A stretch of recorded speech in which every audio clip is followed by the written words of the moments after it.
3 अमेरिकी सैन्यकर्मी मारे गए, 5 गंभीर रूप से घायल। अमेरिकी सेंटकॉम में यूएसए अब्राहम लिंकन पर हमले के ईरान के दावे को खारिज कर दिया गया है।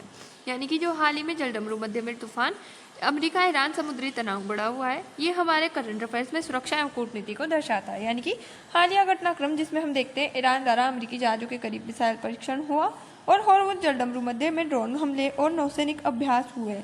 तनाव के कारण 2015 जो परमाणु समझौता था JCPOA, उससे अमेरिका का बाहर निकलना और अमेरिकी प्रतिबंधों का प्रभाव और ईरान की प्रतिक्रियाएं, क्षेत्रीय प्रभुत्व और ऊर्जा सुरक्षा को लेके अमेरिका की जो बार बार कड़ी चेतावनियां रही है वो ईरान को लेके बनी हुई थी। भारत के लिए निहितार्थ है कि ऊर्जा सुरक्षा, तेल आयात इससे प्रभाव होगा, चाबहार बंदरगाह परियोजना भी प्रभावित होगी, क्षेत्र में भारतीय प्रवासियों की सुरक्षा बढ़ानी होगी। यानी कि ईरानी मिसाइल बैलिस्टिक प्रक्षेपण जिसका escalation in the Persian gulf और एंड जो स्टेट ऑफ हॉर्मुज है उसमें किया गया, जिसमें जो यूएस का एयरक्राफ्ट है उसका नाम है जैसे कि अब्राहम लिंकन, उस पर ये टारगेट किया गया। अब जैसे कि हम देखें कि रिसेंट डिप्लोमेसी है उसमें मिसाइल परीक्षण का दावा किया जा रहा है।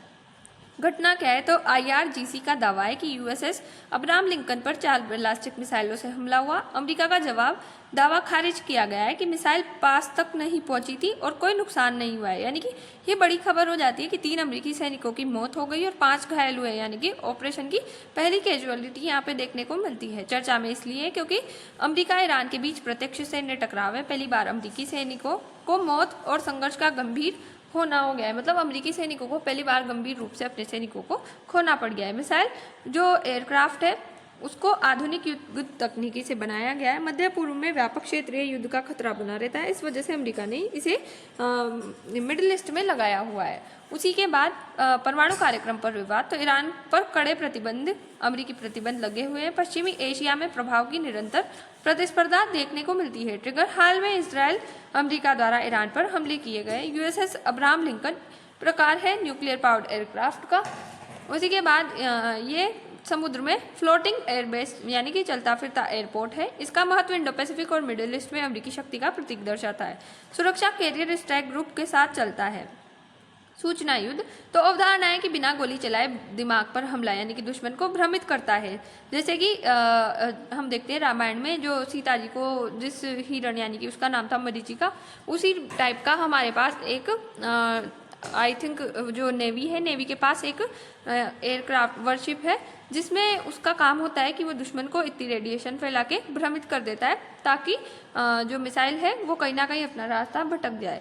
हथियार, गलत खबर, प्रोपेगेंडा फैलाया जा रहा है। साइबर हमले और सोशल मीडिया पर ऐसी चीज़ें बन रही है, यानी कि इनको आधुनिक रूप से हथियार बनाया जा रहा है। वर्तमान केस स्टडी देखें तो ईरान का दावा है कि शक्ति प्रदर्शन बनाम अमेरिका का इनकार, यानी कि भ्रामक दावे किए जा रहे हैं।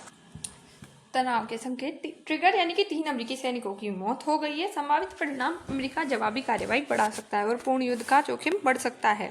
अमेरिकी घरेलू राजनीति पर सीधा असर होगा। वैश्विक और क्षेत्रीय प्रभाव, क्षेत्रीय खाड़ी देशों पर खतरे का विस्तार होगा। व्यापार क्षेत्र जैसे कि वैश्विक सप्लाई चेन और शिपिंग रूट बाधित होंगे। अर्थव्यवस्था, तो तेल की कीमतों में तेजी से वृद्धि होगी। वैश्विक महंगाई बढ़ने की संभावनाएं है। ज्योग्राफिकली देखें, हॉर्मुज़ जलडमरू मध्य समुद्री अत्यंत महत्वपूर्ण रणनीतिक समुद्री रास्ता माना जाता है। दुनिया का 20% तेल यहीं से गुजरता है। यदि ये बंद हुआ तो गंभीर वैश्विक ऊर्जा संकट आ सकता है। प्रॉक्सी बनाम प्रत्यक्ष युद्ध, तो दूसरे गुटों के जरिए लड़ाई यानी कि कम जोखिम होगा। उदाहरण, ईरान वस US सीधे नहीं, क्षेत्रीय गुटों के जरिए ये लड़ रहे हैं। डायरेक्ट वॉर, 2 देश आमने सामने लड़ते हैं, ज्यादा खतरनाक होता है। बैलिस्टिक मिसाइल तकनीक, लंबी दूरी तक मार करने वाली मिसाइल कार्यप्रणाली, ऊपर आसमान वायुमंडल के बाहर जाकर लक्ष्य पर गुरुत्वाकर्षण के साथ गिरती है और बहुत अत्यधिक तेज गति से गिरती है तो रोकना बहुत कठिन हो जाता है। परमाणु हथियार ले जाने में ये सक्षम होती है। निवारक का सिद्धांत, तो मूल विचार है डर दिखाकर युद्ध रोकना, ताकत का प्रदर्शन करे ताकि दुश्मन हमला करने पर साहस न करे। उदाहरण, परमाणु हथियार हमला करने से पहले सोचो, ये शक्ति संतुलन बनाए रखता है। मुख्य परीक्षा व निष्कर्ष क्षेत्रीय संकट है, वैश्विक संकट बन सकता है। भारत के लिए कूटनीति और ऊर्जा सुरक्षा सर्वोपरि है।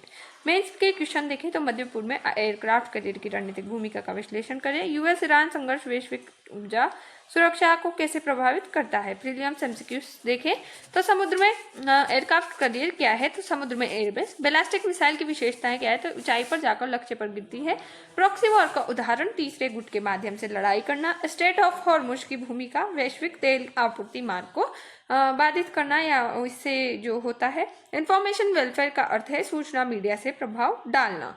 अब जो डिफेंस थ्योरी का है उद्देश्य क्या है डिटरेंस थ्योरी का? तो डराकर युद्ध करना। प्रॉक्सी वॉर में अक्सर चर्चा में आने वाला देश ईरान है। एयरक्राफ्ट करियर का रणनीतिक महत्व समुद्री नियंत्रण होता है। डिटरेंस का सबसे अच्छा उदाहरण परमाणु हथियार है, यानी कि डराकर युद्ध करना या रोकना।